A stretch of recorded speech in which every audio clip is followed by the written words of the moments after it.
Buenas tardes, mi nombre es Elena Rodríguez, soy docente de medicina interna. En esta ocasión les vengo a presentar el seminario titulado Nuevos tratamientos a enfermedad de Crohn. Para empezar vamos a ver el contenido de este seminario, en el cual incluí 5 apartados. El primero, una introducción en donde hablamos muy brevemente de la enfermedad de Crohn, su definición, epidemiología y fisiopatología. El segundo apartado es el tratamiento inicial, los tratamientos que ya están comprobados, que desde el 1900 se ha visto que esta enfermedad ha sido tratada con esteroides, que es la piedra angular del tratamiento. El tercer apartado son los nuevos tratamientos, el cual está principalmente realizado por el uso de biológicos en esta enfermedad, tanto para inducción como para mantenimiento de su remisión. El cuarto, estudios de costo-efectividad de estos nuevos tratamientos y finalmente las conclusiones del seminario. Como definición tenemos que la enfermedad de Crohn es un trastorno multisistémico inflamatorio crónico que se va a caracterizar por la afección del tracto gastrointestinal. Va a ser de forma focal, va a ser asimétrica, transmural y ocasionalmente va a ser granulomatosa. Esta enfermedad se describió en 1761 de forma patológica por el Dr. Gardner. Esta enfermedad fue poco vista desde 1761 hasta 1800, en donde se hacen las comparaciones principalmente con la enfermedad de tuberculosis.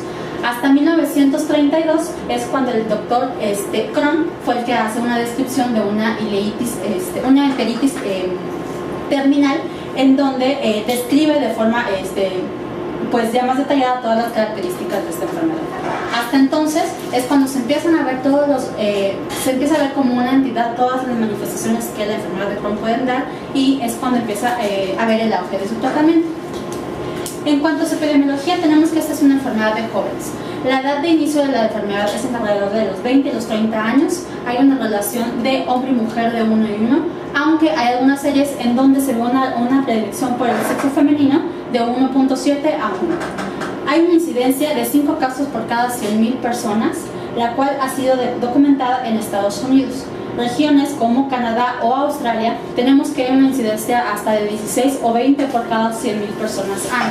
Se ha relacionado con lugares urbanizados y con estrato socioeconómico alto. En México no tenemos algún tipo de estadística de esta enfermedad, excepto por una nota que sale en un artículo de gastroenterología de la revista mexicana en 1990, en donde ellos relatan una incidencia de 1.4 por cada 100.000 personas. Estamos de acuerdo que para estas fechas, en 1990, tanto el diagnóstico como la sospecha de diagnóstico de la enfermedad de Crohn es todavía limitada, por lo que se sospecha que pueda ser más alta, aunque no está descrito. La prevalencia es de 50 por cada 100.000 personas, e igual en zonas urbanizadas y con alto estrato socioeconómico es donde se encuentra con mayor prevalencia. Tenemos que los factores de riesgo principales es la historia familiar positiva para enfermedad inflamatoria intestinal y el tabaquismo, el cual en pacientes que están predispuestos para esta enfermedad se aumenta hasta en dos veces la incidencia solamente por el hecho de fumar. Otros desencadenantes que se han visto muy relacionados con esta enfermedad es la enteritis por Salmonella o Campylobacter y el sedentarismo. Hay nuevos, dependiendo de los estratos socioeconómicos y de los factores de riesgo, nuevos lugares es donde se ha habido el aumento de la incidencia de esta enfermedad, como lo son China, en algunos países de África y en Europa. En cuanto a la fisiopatología, esta es la parte fundamental de lo que es la enfermedad de Crohn y su tratamiento. Aquí tenemos que lo principal es que va a haber una lesión a nivel de la mucosa, esta va a estar ulcerada, va a haber lesión a nivel de toda, principalmente en ileum y en colon inicial. Tenemos que las bacterias luminales van a traslocar hacia lo que es la lámina propia. Ahí va a haber infiltración de sistema inmune, tanto innato como adaptativo, con lo cual va a haber un incremento de la producción de citocinas y de interleucinas. Principalmente factor de necrosis tumoral alfa, interleucina 6, 12, 23 e interleucina 1. Estas moléculas son esenciales para que se esté propagando la inflamación de forma local y por lo tanto no haya un adecuado repitalización de lo que es el intestino y por lo tanto la enfermedad continúa.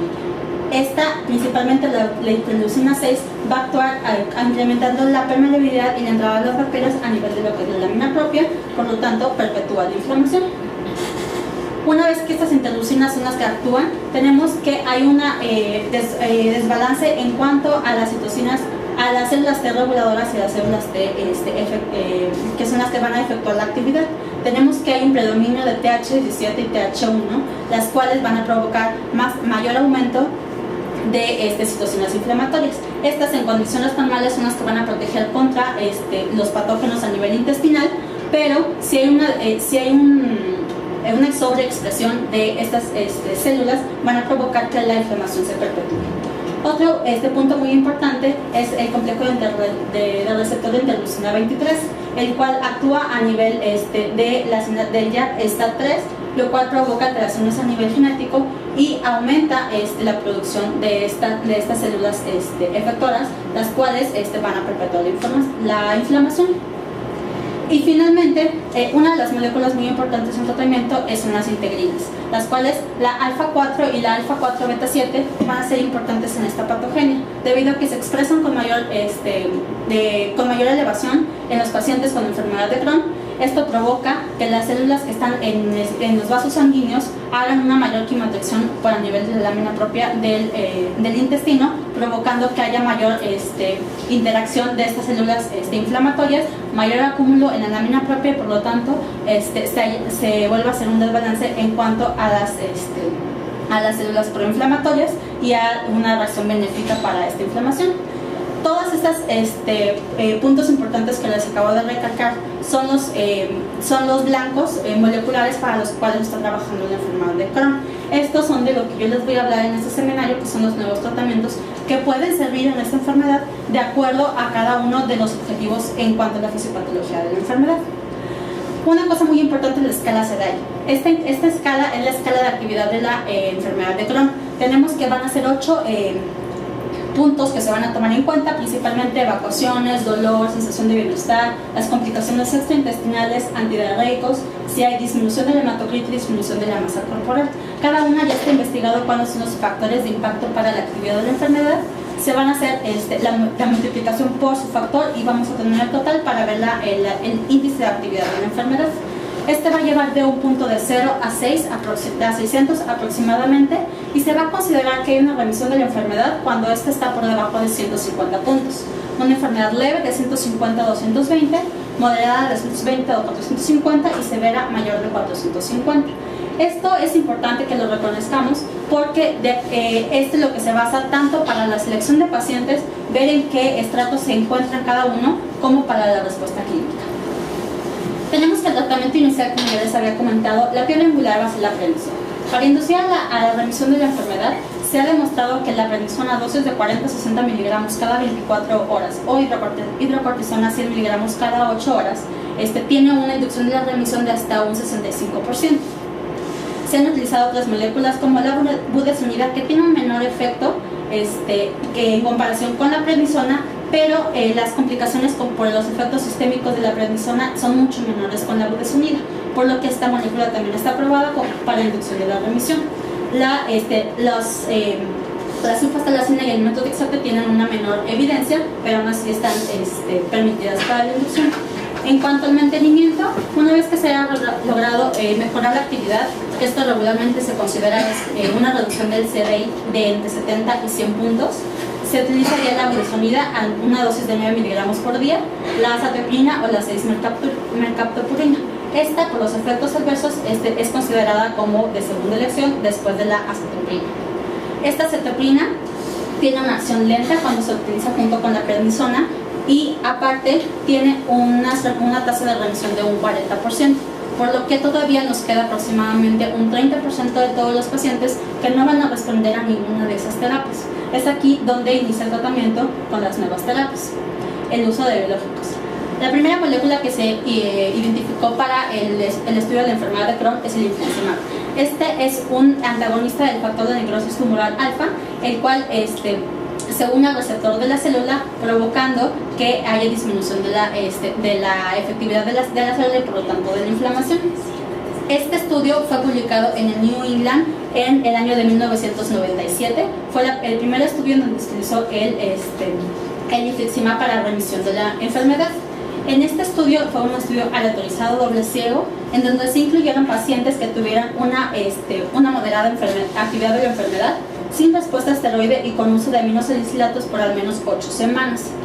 La población que fue finalmente incluida en este estudio fueron hombres del 51%, lo cual está correlacionado con lo que es la epidemiología de la enfermedad, alrededor de los 37 años, y tenemos que la diferencia de este estudio al resto es de que aquí tenían una media de 11 años de evolución de acuerdo al diagnóstico. Tenían una media de CDI de 300 y la enfermedad estaba principalmente en colon y en hígado en 53%. Se incluyeron 108 pacientes, de los cuales se van a dividir en T placebo y diferentes dosis de infliximab, 5, 10 y 20 miligramos, ambas aplicadas a la semana 0 y a la semana 2. El punto primario para ver la definición como mejoría para remisión fue que hubiera un porcentaje de remisión mayor en el grupo de infliximab contra en el placebo. Aquí vemos que se alcanza hasta un 47% en el grupo de infliximab 5 miligramos comparado con el 17% que hay en el grupo de placebo, con lo que tenemos que hay un resultado positivo con esta molécula.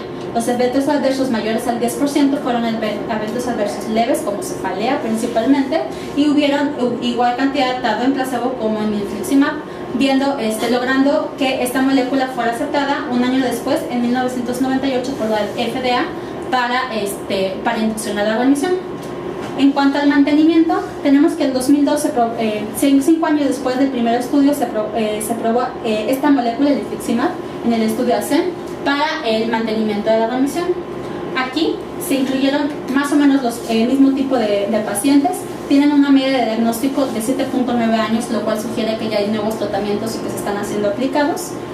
Fueron un total de 500 pacientes, de los cuales se aplicó infliximab 5 miligramos como dosis al día 0.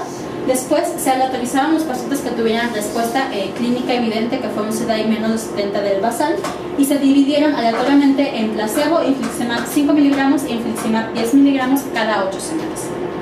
Lo que tenemos que hay remisión clínica a la semana 30 y a la semana 54, que fue el punto primario de este estudio.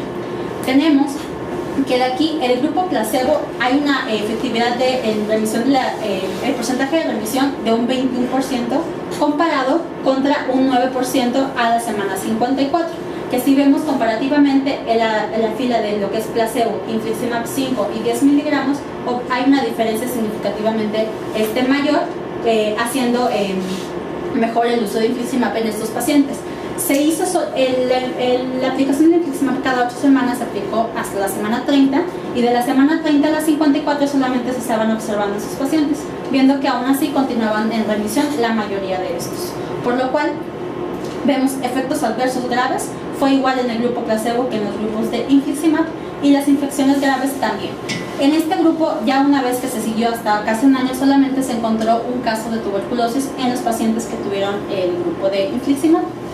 Finalmente, para el 2011 se hace un metaanálisis de todas las revisiones que han habido. Se incluyen 3 estudios aleatorizados en donde volvemos a ver que el infliximab es mejor que placebo para la inducción de la remisión de la enfermedad, con un número necesario tratar de 4 para lograr este objetivo, y sin eventos adversos graves o infecciones que sean diferentes entre placebo e infliximab, por lo que continúa siendo uno de los principales tratamientos para la enfermedad de Crohn de moderada intensidad. Después de esto, tenemos que otro de los puntos secundarios que se han perseguido es la disminución de la hospitalización y la disminución de las cirugías en estos pacientes. Para esto se utilizaron el ASCEND 1 y el ASCEND 2, que son los estudios que se utilizaron para mantenimiento, y vemos que aún así hay menor riesgo de hospitalización en los pacientes que utilizan infliximab, al igual que en la cirugía. Tienen un menor riesgo de cirugía tanto al año como a los 2 años. La segunda opción es, ya una vez que hemos comprobado que tanto la citopina como el infliximab son ambos buenos tratamientos para la remisión de la enfermedad, este estudio publicado en el 2010, es el estudio SONIC, es en donde vemos la comparación de las monoterapias contra la combinación de ambos medicamentos.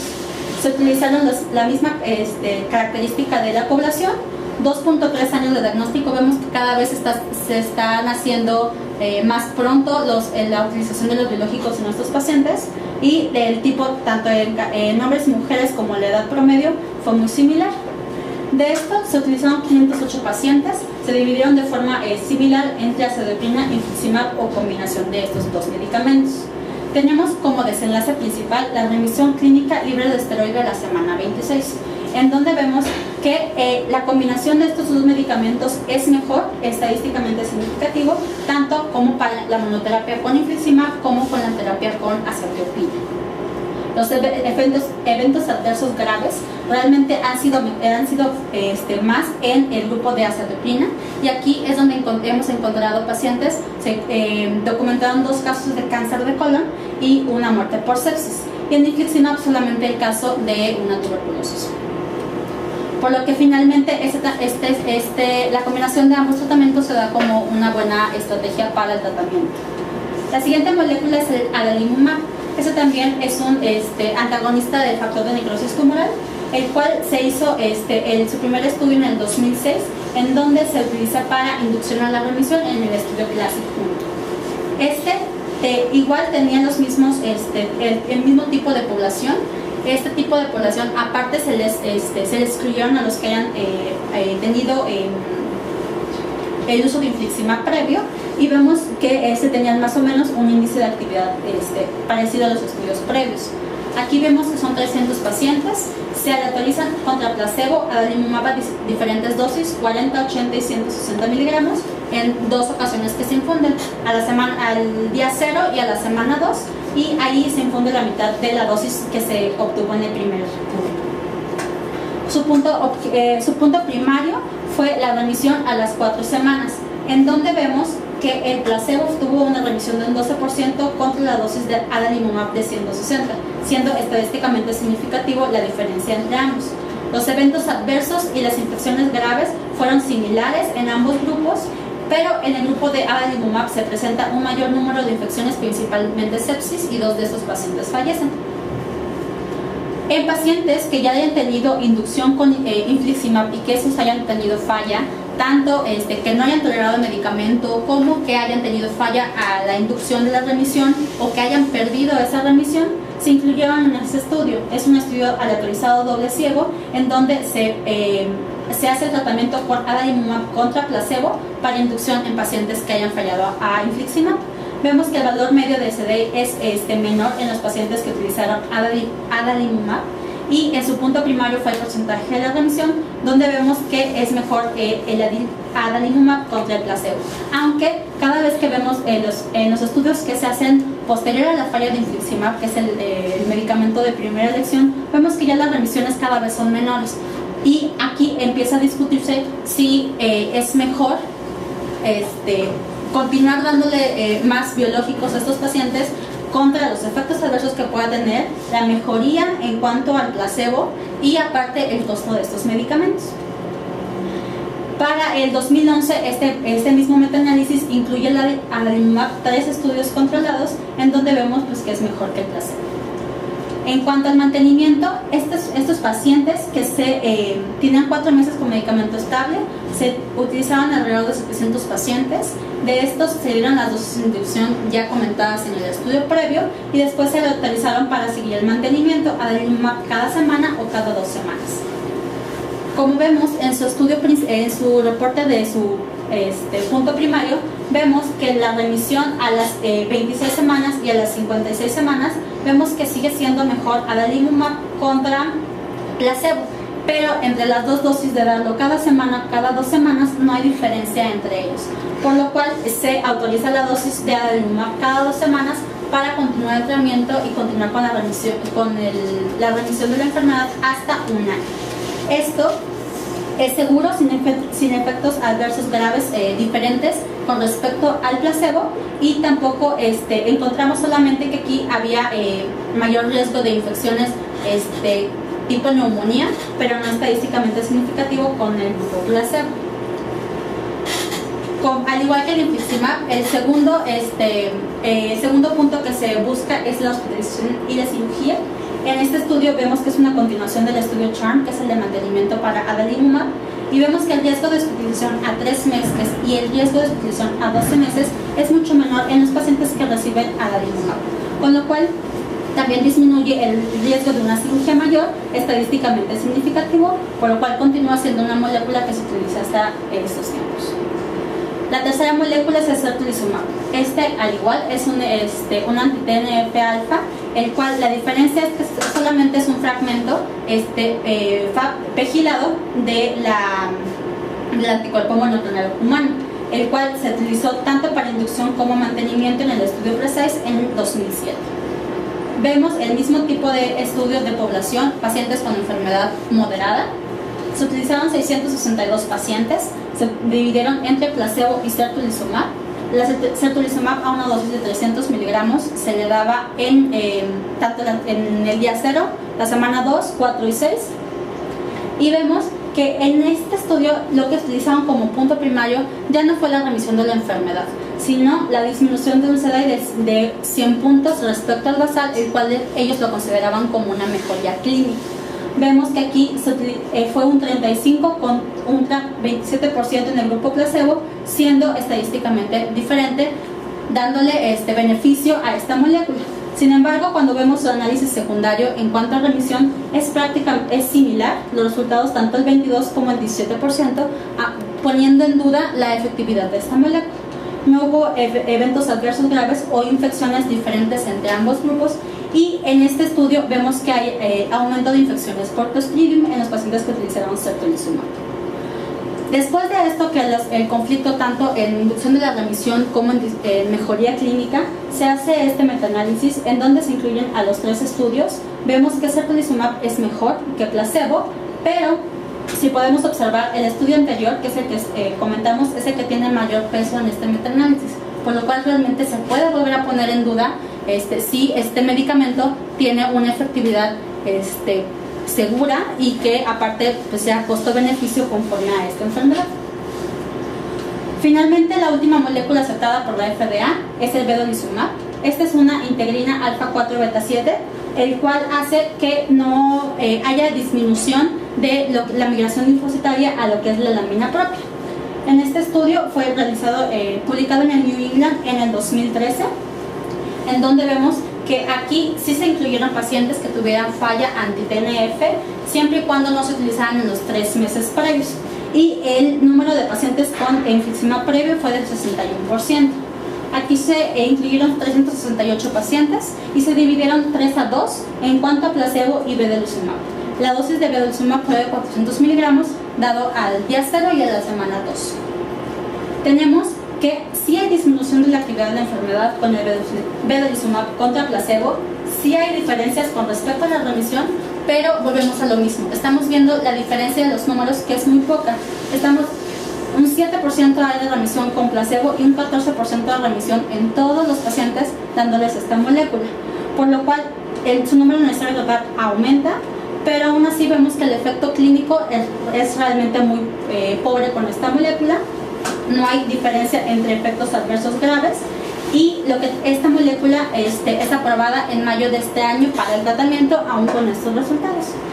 El estudio de seguimiento a 52 semanas, vemos se dan vedolizumab cada 8 semanas o cada 4 semanas. Vemos que son muy similares todas las gráficas, excepto al final, que es donde hacen el estudio y ellos lo ponen como significativamente diferente, aunque pues no lo es tanto en cuanto a lo largo de todo el año, con un 0.01 con la dosis de cada 8 semanas, con un número necesario total de 6. Esta molécula también ha sido estudiada para este estudio, es el ustekinumab. A diferencia de los previos, es un inhibidor de interleucina 2 e interleucina 23, y se hace este estudio en el New England en el 2012, fue donde fue publicado. Aquí, a diferencia de todos los demás, solamente incluyen pacientes que hayan tenido falla anti-TNF, que esta sería como una segunda línea de tratamiento para estos pacientes. El 51% había tenido falla a un anti-TNF y el 49% falla a 2 o 3 tratamientos de anti-TNF previo a la introducción a este estudio. Se utilizaron 500 pacientes, de los cuales fueron diferentes dosis de ustekinumab, 1, 3 y 6 miligramos. Aquí vemos que, como en los últimos estudios, hay una respuesta clínica a las 6 semanas, pero en la remisión es similar el placebo contra el efruxiferol en las 3 dosis. Vemos que de los pacientes que responden a las 6 semanas se siguen a las 54 con dosis consecutivas cada 8 semanas. Y tenemos que aquí sí hay diferencias significativas, con lo cual vemos que esta molécula sí puede ser mejor solamente en el mantenimiento.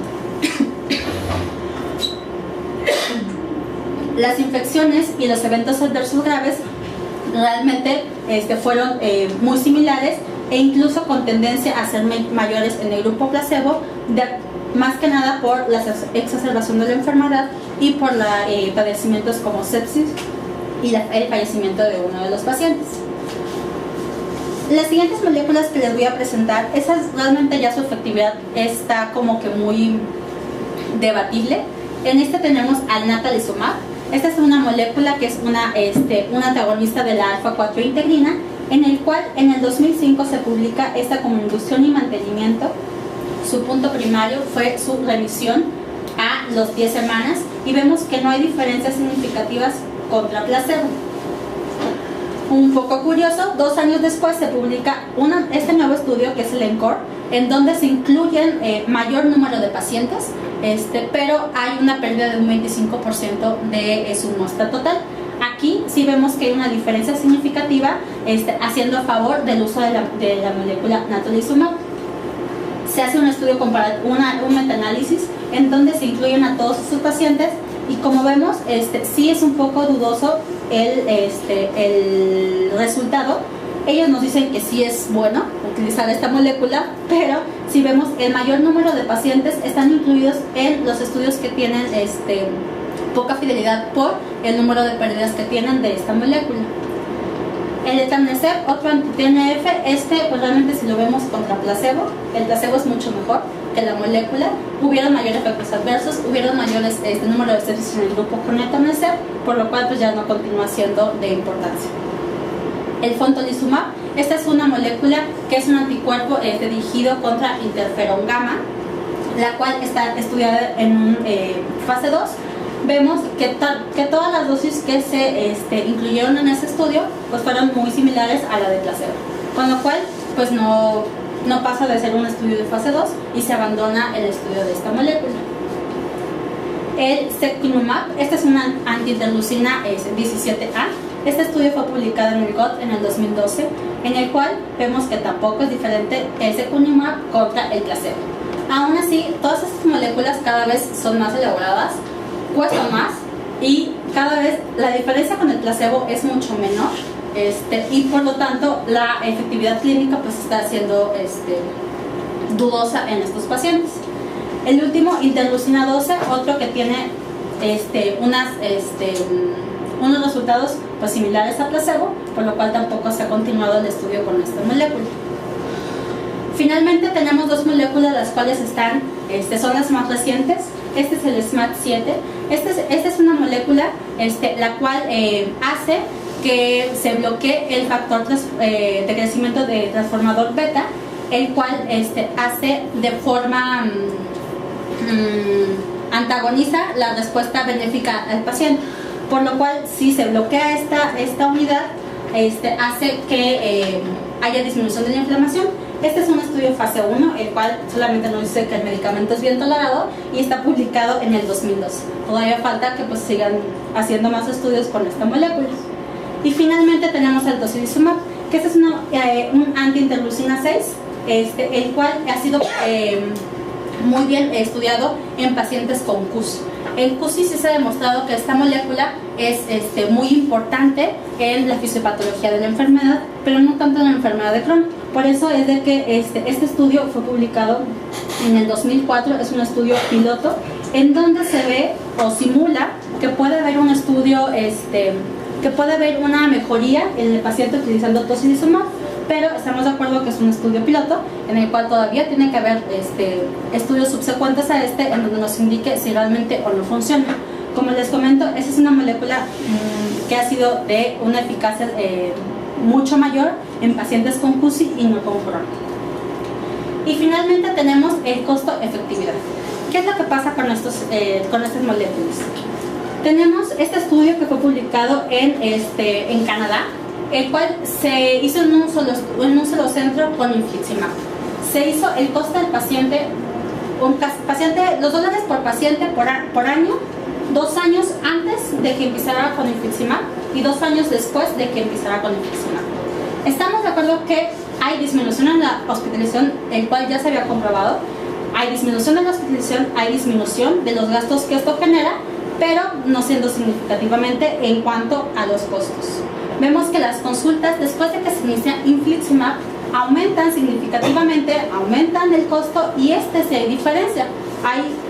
Se gasta más en las consultas a los pacientes que se les está dando el seguimiento con el infliximab solamente por estar vigilando los efectos adversos que hay de esta molécula. El número de colonoscopías por la efectividad del medicamento disminuye, también disminuyen los costos, no es significativo. Las intervenciones no quirúrgicas, en estas también disminuyen después de la aplicación del infliximab, disminuyen los costos, no es significativo. Y las cirugías mayores también disminuyen 2 años después de la aplicación del infliximab, disminuyen los costos. Aquí se diferencia entre antes y después en cuanto a costos, pero todo esto se va como un poquito de lado cuando vemos el costo del infliximab solamente en los 2 años por paciente en dólares en este instituto. Gastar esta cantidad y viendo todo lo que se ahorra, realmente al final queda viendo que el costo es mucho mayor dándoles infliximab, aunque ellos hacen en su análisis que no es significativo este costo mayor del infliximab en la terapia, y aparte que hay menor gasto de recursos, de hospitalización y desgaste en estos pacientes, por lo cual ellos lo ponen como que sí pueda ser costo efectivo el infliximab en estos pacientes. Otra vez volvemos, es un estudio realizado en Canadá, no es nada comparado con lo de nosotros no tenemos ese tipo de estudios, pero vemos que está publicado en una página del gobierno de México, que los precios a enero de 2014 en las moléculas que aún tienen su marca, su patente, gracias, tenemos que el precio del adalimumab por dosis es de 8,000 pesos, similar al infliximab, que es de 9,000 pesos cada dosis de medicamento, y de ustekinumab, que son el que se utiliza en pacientes con falla al tratamiento, son de 50,000 pesos cada unidad, y la dosis que se requiere es de 90 miligramos, o sea que se avientan 100,000 pesos por cada dosis en los pacientes que tienen falla de tratamiento. Esta falla de tratamiento se ha visto que es alrededor de los 2 a 3 años que se inicia con el tratamiento con infliximab. Y si volvemos al inicio, tenemos que son pacientes que inician su enfermedad a los 30 años. A los 35 ya tienen falla biológicos y se termina pagando una cantidad exagerada por un resultado que no es tan satisfactorio, por lo que se pone todavía en duda si esto pues realmente tiene un costo-beneficio adecuado en el resto de las moléculas. Por lo cual, las conclusiones de este ensayo son las siguientes. El infliximab y el adalimumab son efectivos tratamiento para la inducción a la remisión y el mantenimiento en la enfermedad de Crohn de moderada a severa actividad. Esta es una recomendación grado A, el cual vemos que son de las más efectivas y son de las que más se utilizan como primera instancia en pacientes que no responden a esteroide y que no responden a azatioprina. La segunda es que la combinación de infliximab con azatioprina es mejor que la monoterapia en la enfermedad de Crohn de moderada a severa actividad, también con un grado de recomendación A, por lo que se encuentra como primera elección iniciar ambos tratamientos, el inmunomodulador y el biológico, en pacientes que tienen falla al esteroide solo. La tercera conclusión, que el certolizumab pegol y el natalizumab son efectivos solamente para disminuir la actividad en pacientes con enfermedad de Crohn. No llegan a ser significativos en cuanto a la remisión de la enfermedad, por lo que es una recomendación grado B. Vemos cómo se van llenando todos los blancos biológicos para esta enfermedad. Como cuarta recomendación, el adalimumab, el vedolizumab y el ustekinumab son efectivos en el tratamiento de inducción a la remisión en enfermedad que tienen falla o intolerancia a un anti-TNF, principalmente infliximab. Vemos aquí las 3 moléculas y el adalimumab, tanto como inducción sin anti-TNF y con falla anti-TNF. El siguiente que en pacientes con enfermedad de Crohn de moderada a severa actividad no hay diferencia estadística en estas 4 moléculas. Ya vimos que se utilizaron, que hay estudios que están comprobados para eso y que es exactamente lo mismo que el placebo, por lo cual estas salen completamente del uso actual de esta enfermedad. Es una recomendación grado B. El último es que faltan estudios para estas 2 moléculas, tanto el SMAD7 como el tocilizumab. Son estudios fase 1, fase 2 de forma inicial, en donde se ve que puede ser efectivo. Falta que se publiquen más estudios acerca de estas moléculas y ver si esto funciona o no, por lo cual se da como una recomendación y no se puede saber si funciona o no. Esto pues en un par de años probablemente ya lo podamos saber. Y finalmente, ¿cuáles son las perspectivas de este seminario? Tenemos que no hay estudios de largo plazo tanto de eficacia como de seguridad en ninguno de los nuevos tratamientos. Ni rifliximab, que es el más viejo, desde 1997, han habido estudios que se reporten en largo plazo. Esto es una enfermedad crónica, una enfermedad que no se les va a quitar y que se le da en gente joven. Entonces, que si a los 30 años inician con esta enfermedad, para los 40, 60, ya van a estar en falla, van a tener muchas complicaciones y no sabemos si realmente estas nuevas moléculas, a pesar de su costo, puedan modificar esta historia natural de la enfermedad. No hay estudios tan largos a un plazo, no sé, 10, 20 años, si les funciona o no. Sabemos que mejoran hospitalización y cirugías a un plazo corto, 1 año. Pero, ¿qué hay después? O sea, si realmente esto funciona a largo plazo o simplemente se está gastando o se están dando efectos adversos que no son considerables a estos pacientes. Y finalmente, que no hay estudios de costo-efectividad en todos los medicamentos aprobados.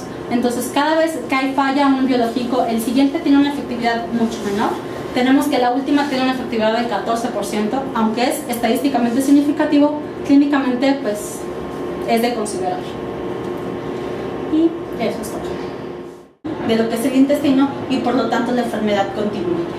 Esta, principalmente la interleucina 6, va a actuar incrementando la permeabilidad y la entrada de las bacterias a nivel de lo que es la lámina propia, por lo tanto perpetúa la inflamación. Una vez que estas interleucinas son las que actúan, tenemos que hay un desbalance en cuanto a las citocinas, a las células T reguladoras y las células T que son las que van a efectuar la actividad. Tenemos que hay un predominio de TH17 y TH1, las cuales van a provocar mayor aumento de citocinas inflamatorias. Estas, en condiciones normales, son las que van a proteger contra los patógenos a nivel intestinal, pero si hay una sobreexpresión de estas células, van a provocar que la inflamación se perpetúe. Otro punto muy importante es el complejo del receptor de interleucina 23, el cual actúa a nivel del STAT3, lo cual provoca alteraciones a nivel genético y aumenta la producción de estas células efectoras, las cuales van a perpetuar la inflamación. Buenas tardes, mi nombre es Elena Rodríguez, soy docente de medicina interna. En esta ocasión les vengo a presentar el seminario titulado Nuevos tratamientos en enfermedad de Crohn. Para empezar, vamos a ver el contenido de este seminario, en el cual incluí 5 apartados. El primero, una introducción en donde hablamos muy brevemente de la enfermedad de Crohn, su definición, epidemiología y fisiopatología. El segundo apartado es el tratamiento inicial, los tratamientos que ya están comprobados, que desde el 1900 se ha visto que esta enfermedad ha sido tratada con esteroides, que es la piedra angular del tratamiento. El tercer apartado son los nuevos tratamientos, el cual está principalmente realizado por el uso de biológicos en esta enfermedad, tanto para inducción como para mantenimiento de su remisión. El cuarto, estudios de costo-efectividad de estos nuevos tratamientos y finalmente las conclusiones del seminario. Como definición, tenemos que la enfermedad de Crohn es un trastorno multisistémico inflamatorio crónico que se va a caracterizar por la afección del tracto gastrointestinal. Va a ser de forma focal, va a ser asimétrica, transmural y ocasionalmente va a ser granulomatosa. Esta enfermedad se describió en 1700 por Salmonella o Campylobacter y el sedentarismo. Hay nuevos, dependiendo de los estratos socioeconómicos y de los factores de riesgo, nuevos lugares es donde se ha habido el aumento de la incidencia de esta enfermedad, como lo son China, en algunos países de África y en Europa. En cuanto a la fisiopatología, esta es la parte fundamental de lo que es la enfermedad de Crohn y su tratamiento. Aquí tenemos que lo principal es que va a haber una lesión a nivel de la mucosa, esta va a estar ulcerada, va a haber lesión a nivel de toda, principalmente en ileum y en colon inicial. tenemos que las bacterias luminales van a traslocar hacia lo que es la lámina propia. Ahí va a haber infiltración de sistema inmune, tanto innato como adaptativo, con lo cual va a haber un incremento de la producción de citocinas y de interleucinas, principalmente factor de necrosis tumoral alfa, interleucina 6, 12, 23 e interleucina 1. Estas moléculas son esenciales para que se esté propagando la inflamación de forma local y por lo tanto no haya un adecuado repitalización 6 o 20 por cada 100.000 personas año.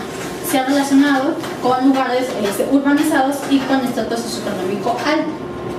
En México no tenemos algún tipo de estadística de esta enfermedad, excepto por una nota que sale en un artículo de gastroenterología de la revista mexicana en 1990, en donde ellos relatan una incidencia de 1.4 por cada 100.000 personas. Estamos de acuerdo que para estas fechas, en 1990, tanto el diagnóstico como la sospecha de diagnóstico de la enfermedad de Crohn pues es todavía limitada, por lo que se sospecha que pueda ser más alta, aunque no está descrito. La prevalencia es de 50 por cada 100.000 personas, e igual en zonas urbanizadas y con alto estrato socioeconómico es donde se encuentra con mayor prevalencia. Tenemos que los factores de riesgo principales es la historia familiar positiva para enfermedad inflamatoria intestinal y el tabaquismo, el cual en pacientes que están predispuestos para esta enfermedad se aumenta hasta en dos veces la incidencia solamente por el hecho de fumar. Otros desencadenantes que se han visto muy relacionados con esta enfermedad es la enteritis 31 de forma patológica por el Dr. Gardner. Esta enfermedad fue poco vista desde 1761 hasta 1800, en donde se hacen las comparaciones principalmente con la enfermedad de tuberculosis. Hasta 1932 es cuando el doctor Crohn fue el que hace una descripción de una enteritis terminal, en donde describe de forma pues ya más detallada todas las características de esta enfermedad. Hasta entonces es cuando se empiezan a ver se empieza a ver como una entidad todas las manifestaciones que la enfermedad de Crohn pueden dar, y es cuando empieza a ver el auge de su tratamiento. En cuanto a su epidemiología, tenemos que esta es una enfermedad de jóvenes.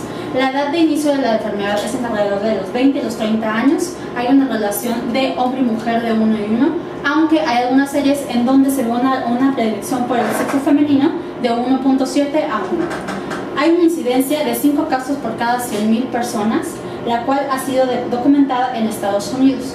Regiones como Canadá o Australia tenemos que hay una incidencia hasta de